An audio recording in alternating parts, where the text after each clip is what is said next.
আমার স্বামী প্রতিদিন হাড়ভাঙা খাটুনির পর রাতে বাড়ি ফিরত। তারপর কোনো রকমে রাতের খাবারটা খেয়ে বিছানায় শুয়ে ঘুমিয়ে যেত। একদিন আমি আমার স্বামীর বিছানায় নিজে না গিয়ে আমার মাকে শুইয়ে দিয়ে পাশের ঘরে শুয়ে পড়লাম। আমি এই কাজটা করতে চাইনি, কিন্তু আমার কোনো উপায় ছিল না। সেই দিন যা ঘটল তা আমি কল্পনাও করতে পারিনি। আমার নাম বিনিতা। আমার বাবা একজন সৈনিক ছিলেন, কিন্তু আমার জন্মের পর থেকে আমার বাবাকে আমি দেখিনি। মা বলেছিল বাবা যুদ্ধে গিয়ে আর ফেরেনি। তখন আমি আমার মায়ের গর্ভে। এখান থেকে আমাদের জীবন সংগ্রামটা শুরু হয়েছিল। বাবার মৃত্যুর পর মা একটা কেরানির কাজে ঢুকে পড়েছিল সরকারি দপ্তরে। আমাকে দেখাশোনা করার জন্য ২৪ ঘন্টা একজন মাসি থাকত। সে সমস্ত দায়িত্ব নিয়ে করত। মা তাকে খুব বিশ্বাস করত, কারণ সে ছিল আমার মায়ের ছোটবেলার বন্ধু। মা আমাকে খুব বেশি সময় দিতে পারত না। মাসি আমাকে স্নান করানো, টিফিন তৈরি করা, স্কুলে নিয়ে যাওয়া সব করে দিত। এমনকি ছুটির পর আমাকে স্কুল থেকে বাড়ি নিয়ে আসত। বেশ ভালোই চলছিল আমাদের দিন। আমার মায়ের বিয়ে হয়েছিল মাত্র ১৮ বছর বয়সে, আর সেই বছরে আমি জন্মেছি। এখন আমি উচ্চ মাধ্যমিক পাশ করে কলেজে পড়ছি। আশ্চর্যের বিষয় হলো আমি আর আমার মা পাশাপাশি দাঁড়ালেই কেউ বলবে না মা ও মেয়ে, বলবে দুই বোন। মাঝে মাঝে যখন মা ও মেয়ে বাজারে বা কোথাও একসঙ্গে যাই, তখন রাস্তার লোকেরা হা করে তাকিয়ে থাকি। রাস্তার ছেলেদের অনেক কথাও শুনতে হয়, কিন্তু ওসব আমাদের সহ্য হয়ে গিয়েছিল। মা খুব সুন্দরী ছিল, এই বয়সেও ছেলেদের হাড় কাঁপিয়ে দিতে পারত। একদিন আমার সম্বন্ধ দেখতে লোকজনের বাড়িতে। আমার হবু স্বামী আমাকে দেখে পছন্দ করে ফেলল। তারপর আমি এলাম। আমার মা বলল, এই বিনিতা। তারপর রীতিমতো লজ্জায় পড়ে গিয়েছিল আমার হবু স্বামী। যাই হোক, তার সঙ্গে আমার বিয়েটা হয়নি, কারণ তারা অগাধপণ চেয়েছিল, যা আমাদের পক্ষে দেওয়া সম্ভব ছিল না। এমনি করে মাঝে মাঝে সম্বন্ধ আসত। আমার মা বলতো একটা মাত্র মেয়ে, আমরা একটু দেখে শুনে ভালো বাড়িতে বিয়ে দিব। কলেজ লাইফে শেষ হয়ে গেলেও আমার মায়ের পছন্দমতো জামাই পাওয়া গেল না। আমি মায়ের মুখাপেক্ষী হয়ে থাকতাম, যা দেখে দেবে আমি মাথা পেতে নেব। কলেজেও বহু বিয়ের প্রস্তাব পেয়েছিলাম, কিন্তু তাদের জানিয়েছিলাম আমার মা যদি রাজি হয় তাহলে হবে। কিন্তু কলেজেও কোনো ছেলের পছন্দ হয়নি মায়ের। একদিন আমার মাসির আত্মীয়ের এক ছেলে আমাকে দেখতে এলো। ব্যবসা করে ছেলেটি বেশ বড়লোক, দেখতে মন্দ নয়। আমাদের বাড়িতে আসার পর আমাকে দেখে পছন্দ হলো। আমার মায়েরও খুব পছন্দ হলো। তাই বিয়ের তোড়জোড় শুরু হয়ে গেল। কলকাতার নামী ব্যবসায়ী, অগাধ সম্পত্তি। তারা খুব বেশি দেনা পাওনার কথা আমাদের বলেনি। মেয়েটা তাদের দরকার অর্থ নয়। বেশ ভালোভাবেই আমার বিয়েটা হয়ে গেল। মা খুব খুশি ছিল, কিন্তু মেয়েকে বিয়ে দিয়ে বড় একা হয়ে গেল। মাসি আর মা একসঙ্গে থাকত, কারণ মাসির আর অন্য কোনো যাওয়ার পথ ছিল না। মায়ের চাকরি ছিল কলকাতায়, আর আমারও শ্বশুরবাড়ি হল কলকাতায়। তাই মা প্রায়ই আমাদের বাড়িতে আসত, আমাকে দেখে যেত। সবকিছু ঠিক চলছিল, কিন্তু সমস্যা হলো যখন আমি মা হতে পারলাম না। আমি সন্তান নেওয়ার চেষ্টা করলাম, কিন্তু কয়েক মাস চেষ্টা করেও কোনো সন্তান ছিল না। এরপর আরও কিছুদিন চেষ্টা করলাম, কিন্তু তাতেও কোনো ফল হলো না। এবার আমার জীবনে দুঃখের অধ্যায় শুরু হলো। আমার কষ্টের চেয়ে মায়ের কষ্ট দ্বিগুণ হলো। তাই যেখানে থেকে যা পরামর্শ পেত আমাকে সেইখানে নিয়ে যেত, কিন্তু কোনো ফল পাওয়া গেল না। মাসি বলল, আমাদের পাড়ায় একটা জাগ্রত মন্দির আছে, ওখানে মানত করলে সন্তান হবেই। আমরা মন্দিরে গেলাম। দেখলাম প্রচুর মানুষের ভিড়, সবারই এই একই দশা আমার মতো, শুধু সন্তান না হওয়ার হতাশা। একজন কাকিমা বলল, এই প্রথম এলে মন্দিরে? আমি বললাম, হ্যাঁ। মন থেকে মানত করো, ভগবান ঠিক মুখ তুলে চাইবে। আমার মেয়ে এখানে মানত করার পর সন্তান এসেছে, তাই আবার এলাম পুজো দিতে। এবার একটু আশার আলো দেখতে পেলাম। ভক্তিভরে পুজো দিয়ে মানত করলাম। এরপর বাড়ি ফিরলাম।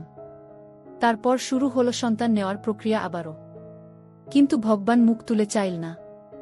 মা আবার কোথা থেকে খোঁজ পেয়েছি কোনো এক সাধু বাবার কাছে গেলে নাকি সন্তান লাভ করা যাবে। আবারও চললাম সবাই মিলে।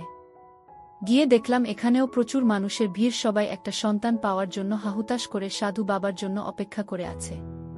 সাধু বাবা এসে ঘরে প্রবেশ করল। বলল, পরপর এক এক করে ডাকলেই তবে আসবে। লাইনে আমার আগে ৩ জন মহিলা ছিল। পাশের এক মহিলা বলল, এই সাধু বাবার দিব্যশক্তি আছে। আমাদের পাড়ায় একজনের বাচ্চা হচ্ছিল না, এখানে আসার পর তার বাচ্চা হয়েছে। আমি বললাম, তাই? আমার উৎসাহ আরও বেড়ে গেল। জিজ্ঞাসা করলাম, সাধু বাবার কি করে মানে ওষুধ দেয়? সে বলল, না, একটা মাদুলি দেয়। আমি ভাবলাম একটা মাদুলিতে বাচ্চা হয়ে যায় কি জানি। আবার ভাবলাম, যাই হোক, যেভাবেই হোক, আমার বাচ্চাটা দরকার, না হলে মন থেকে শান্তি হারিয়ে যাচ্ছে। সাধু বাবার কাছেই প্রথম জন প্রবেশ করল। সঙ্গে সঙ্গে সাধু বাবার ঘরের দরজা বন্ধ করে দেওয়া হয়েছিল। রোগী ছাড়া আর কেউ প্রবেশ করতে পারবে না। ১০-১৫ মিনিটের মধ্যে মহিলা বেরিয়ে এলো। আমি জিজ্ঞাসা করলাম, কি বলল সাধু বাবা? উত্তরে সে বলল, সময় দিল, বলল আগামী মাসের ১০ তারিখে আসতে হবে। এই কথা শুনে আমার পাশে একজন মহিলা বলল, আমিও তো এর আগে এসেছিলাম। সাধু বাবা আমাকে আজকের তারিখে আসতে বলেছে। আমি বিষয়টা বুঝতে পারছিলাম না। আমার ভয় লাগছিল, কিন্তু সন্তান একটা চাই, যেভাবেই হোক। এরপর আমার আগের মহিলার ডাক পড়ল। সে যেতেই আবারও দরজা বন্ধ করে দিল সাধু বাবা। আমরা অপেক্ষা করছিলাম। দেখলাম ১ ঘন্টা হয়ে গেল, কিন্তু তবুও সে বেরোচ্ছে না। এরপর হঠাৎ দরজা খুল। দেখলাম মহিলাটি ঘেমে নিয়ে একাকার। আমি জিজ্ঞাসা করলাম, সাধু বাবা কি বলল? কিন্তু মহিলাটি কোনো উত্তর না দিয়ে চলে গেল। এবার আমার ডাক পড়ল। আমি ভয়ে ঢুকলাম, দেখলাম সাধু বাবার চেয়ারে বসে আছে। পাশে একটা খাট রয়েছে, বিছানা এলোমেলো। আমাকে বলল, কি অসুবিধা বল। আমার চেতনা ভঙ্গ হল। বললাম, বাবা, কিছুতেই আমার সন্তান আসছে না, খুব কষ্টে আছি। সাধু বাবা বলল, কোনো চিন্তা নেই, ১ মাসের মধ্যে হয়ে যাবে। এরপর যেমন নোংরা ভাবে আমার দিকে তাকিয়েছিল, আমি ভয় পেয়ে গেলাম। আমার গায়ে হাত দিয়ে বলল, চেষ্টা করছিস? আমি বললাম, হ্যাঁ সাধু বাবা। এবার জিজ্ঞাসা করল, তুমি পিরিয়ড কবে হয়েছে? আমি বললাম, সামনের মাসের ৪ তারিখ হবে। তখন সাধু বাবা বলল, ৪ তারিখে আমার কাছে চলে আসিস। আমি স্পেশাল ভাবে দেখি রাত ৮টার পর চলে আসিস। আমি বললাম, আচ্ছা। কেবল মনে হচ্ছিল আমি এখান থেকে বের হতে পারলেই বাঁচি। আমি বললাম, সাধু বাবা, এবার আমি আসি? বলল, হ্যাঁ, কিন্তু ঠিক সময়ে চলে আসিস। আমি বললাম, আচ্ছা। শরীরে প্রচণ্ড ঘাম দিচ্ছিল, বেরিয়ে এলাম। আমার মা জিজ্ঞাসা করল, কি রে, সাধু বাবা কি বলল? আমি বললাম, বাড়ি গিয়ে সব বলবো। এই বলে বাড়ির দিকে রওনা দিলাম। সাধু বাবার বাচ্চা হওয়ার চিকিৎসার যে রহস্যটা আমি পরিষ্কার বুঝতে পেরেছি, তাই সঠিক সময়ে আমি আর সাধু বাবার কাছে যাইনি। মায়ের কাছে সবটা খুলে বললাম। মাও যেতে দিল না। এদিকে যত দিন যাচ্ছিল ততই আমার চিন্তার ভাঁজ বাড়ছিল। সেই সঙ্গে মানসিক দিক দিয়ে আমি ভেঙে পড়েছিলাম। আমার স্বামী আমায় খুব ভালোবাসত। আমার অবস্থা দেখেই বলল, চলো, ভালো ডাক্তারের কাছে যাই হোক, কারণটা খুঁজে বের করতে হবে। শহরের এক নামকরা ডাক্তারের কাছে গেলাম। তিনি আমার আগের সমস্ত টেস্ট রিপোর্ট দেখে নিলেন। তারপর বললেন, কোনো সমস্যা তো দেখছি না। ডাক্তার বললেন, আপনার স্বামীর কিছু টেস্ট দিয়ে দিচ্ছি, রিপোর্টগুলো করে আমাকে দেখাবেন। আমার স্বামী খুব ব্যস্ত মানুষ, কিন্তু আমার প্রতি খুব যত্নবান। আমাকে সঙ্গে নিয়ে ওর সমস্ত রিপোর্ট করালো। তারপর আবার ডাক্তারের কাছে গেলাম। ডাক্তারবাবু সমস্তটা ভালো করে দেখে বললেন, না, কোনো সমস্যা নয়। এরপর ডাক্তারবাবু একটু চিন্তা করে বললেন, এর আগে কোনো সন্তান নষ্ট হয়েছে? আমরা বললাম, না ডাক্তারবাবু, এমনটা হয়নি। উনি কি চিন্তা করে আবার কতগুলো টেস্ট করাতে দিল আমার? আমরা বাড়ি ফিরলাম। পরের দিন আমার সমস্ত রিপোর্টগুলো করাতে শহরের একটি ভালো প্যাথলজিতে গেলাম। 2 দিন পরে সমস্ত রিপোর্ট নিয়ে ডাক্তারের কাছে গেলাম। ডাক্তারবাবু সমস্ত রিপোর্ট মিলিয়ে দেখে বললেন, না, সম্ভব নয়। আমার স্বামী বলল, কি সম্ভব নয় ডাক্তারবাবু? আপনার স্ত্রী কোনো দিন মা হতে পারবেন না। আমি যেন নিজের কানকে বিশ্বাস করতে পারলাম না। কেবল চোখ দিয়ে জল ঝরতে লাগল।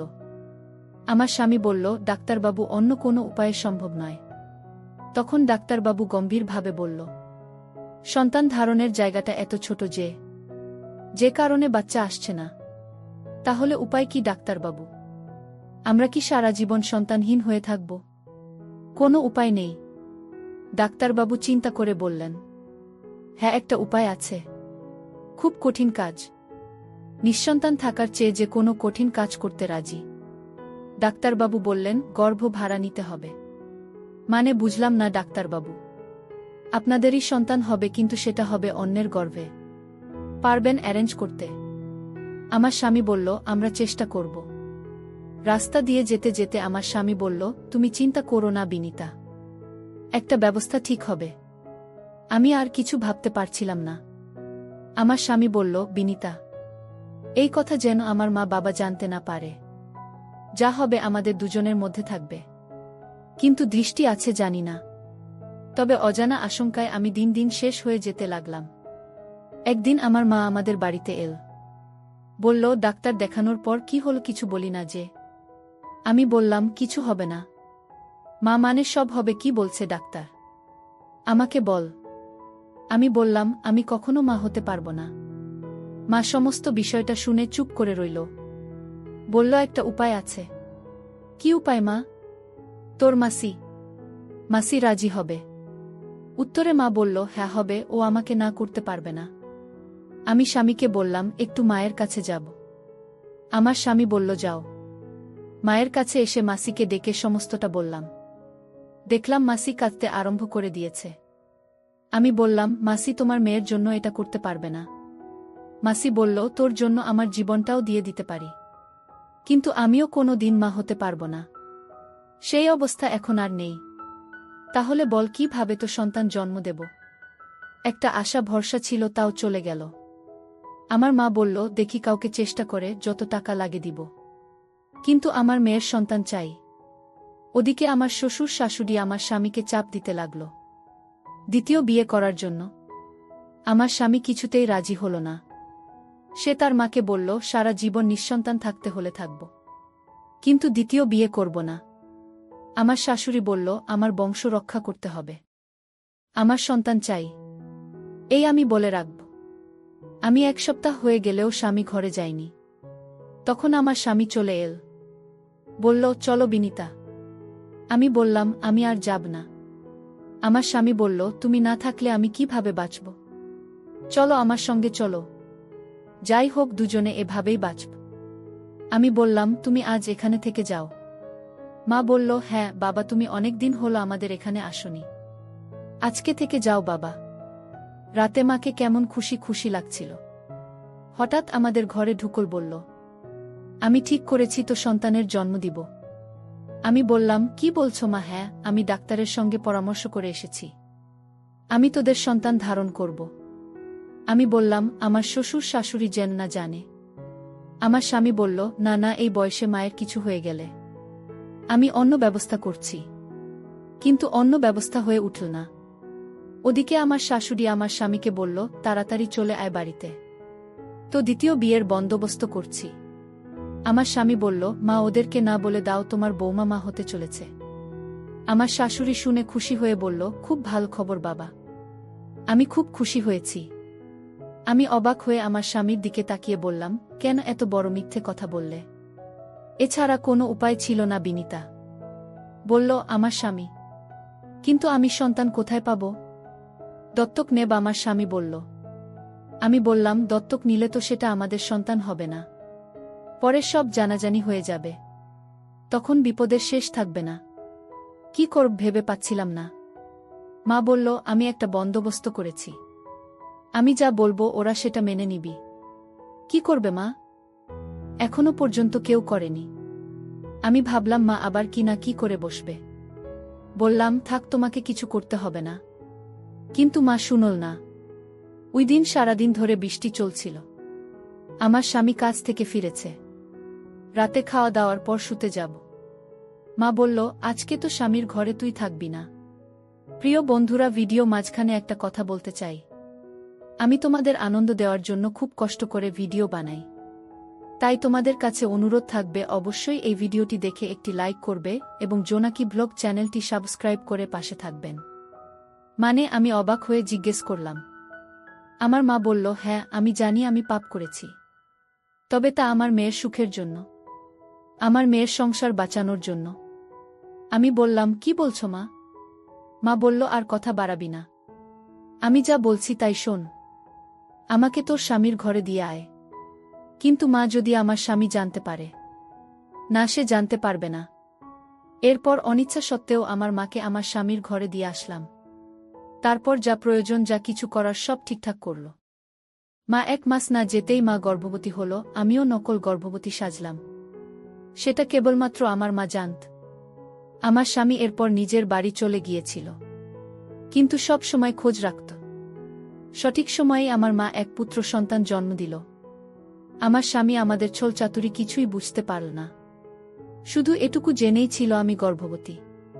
মায়ের সন্তান যখন নিজের মনে করে ঘরে নিয়ে উঠলাম, তখন আমাদের শাশুড়ি খুব খুশি হয়েছিল।